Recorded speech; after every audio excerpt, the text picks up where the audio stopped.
If anyone asks me, what was the best year for movies that I can remember from the top of my head, it would definitely have to be 1999. What a year. The best music, the best movies, and the Tom Green Show premiered. One of the best shows ever.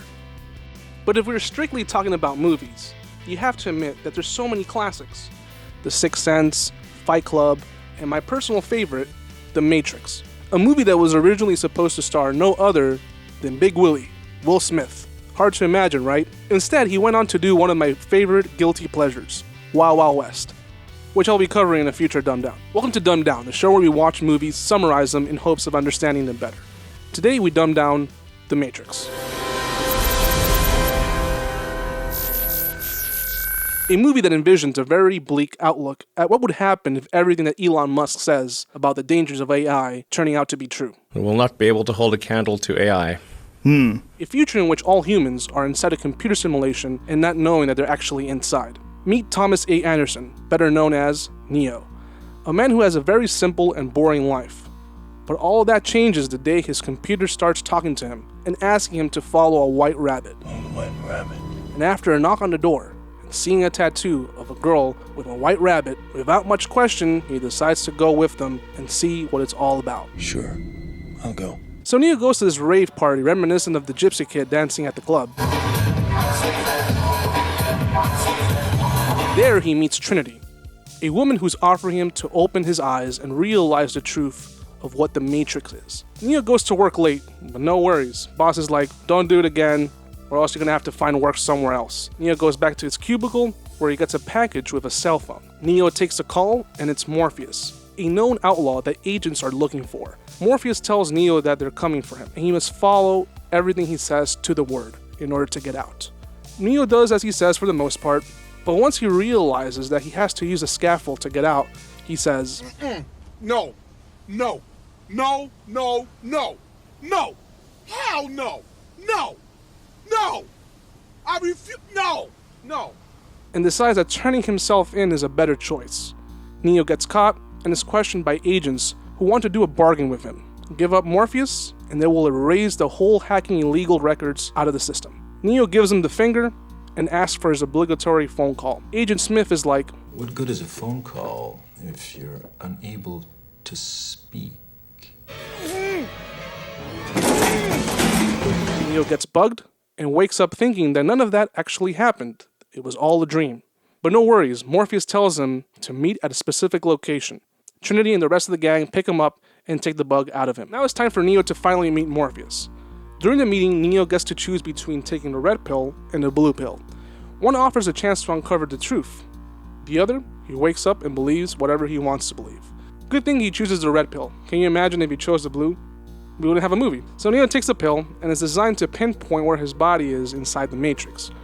Or as the character Cypher says, It means buckle your seatbelt, Dorothy, because Kansas is going bye-bye. After a trippy scene involving a mirror, Neo wakes up in the real world, filled with cables and people around him in sleep, just as he was. Now here's a scene that I don't get. We learn later in the film that Sentinels are the enemies of the series. Then why does the Sentinel help Neo taking out the plugs from the back of his head? Was it perhaps hacked by Morpheus? Stop asking so many fucking questions. So Neo gets flushed.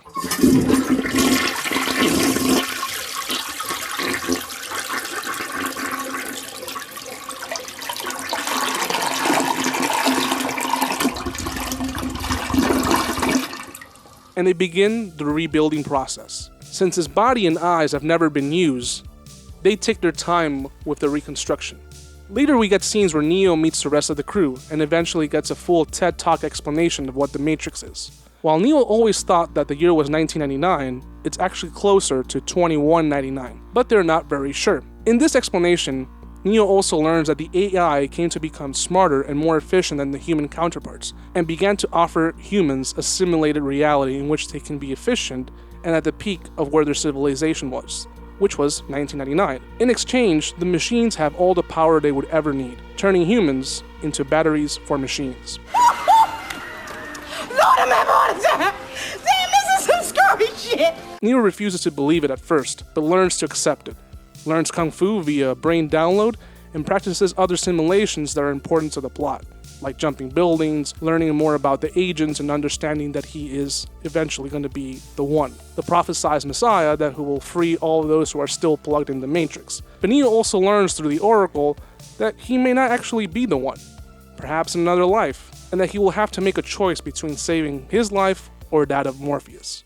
We later find out that Cypher is more enamored with the Matrix than the real world, and wants to be plugged back in. In exchange, he will give the agents what they want, Morpheus. Oh, and before I forget, if you die in the Matrix, you also die in the real world. Something to do with the body not being able to survive with the mind. Which leads us to the scene where the gang gets caught and Mouse, one of the crew, gets killed. Now they have to find a way out. Luckily, they find a wall to hide in. But no luck, because Cypher sneezes. I always wondered if this scene was genuine or not, like, was he really sneezing? Whatever. Who gives a shit? They manage to escape, but Morpheus gets captured, and Cypher gets back into the real world before they do, showcasing in exposition his whole plan of being reinserted into the Matrix. He kills Switch and APOC. Why are you crying?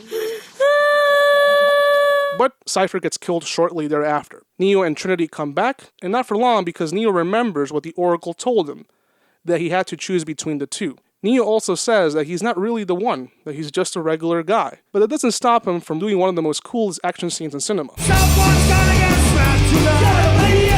Gotta get whacked tonight. Gotta be you. Someone's gonna get slapped tonight. But me, and it's gonna be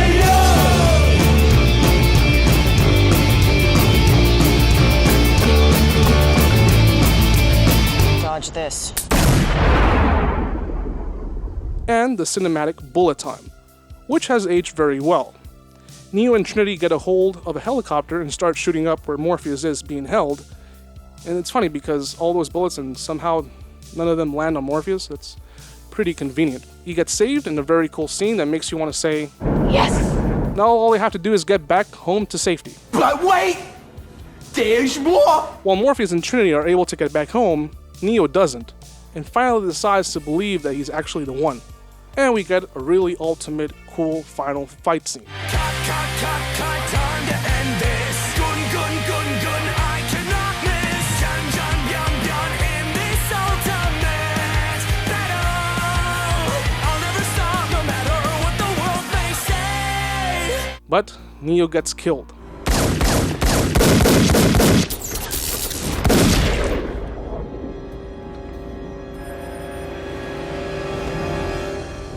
Please, God, no! But no worries, he comes back and destroys Agent Smith more easily than a nerd at a Yu-Gi-Oh tournament. Activate. 3 blasting the ruins. Yeah, that's 9,000 points of damage. The other agents chicken out, and Neo flies off. The end. Yes, there's other sequels, and there's a part 4 in the works, but in my mind, there's nothing else after part 1. It just simply does not exist.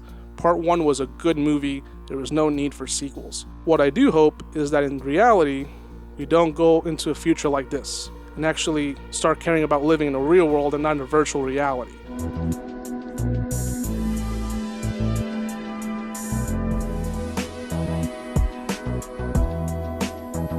Nah, never mind. We're all doomed. Hope you enjoyed this video. This was The Matrix, dumbed down. Anyway, guys, make sure to like, subscribe, share with all your friends, and until next time. See ya! Bye! Get the fuck out of here now. If you want any more of that, you can come by and see us again, yeah?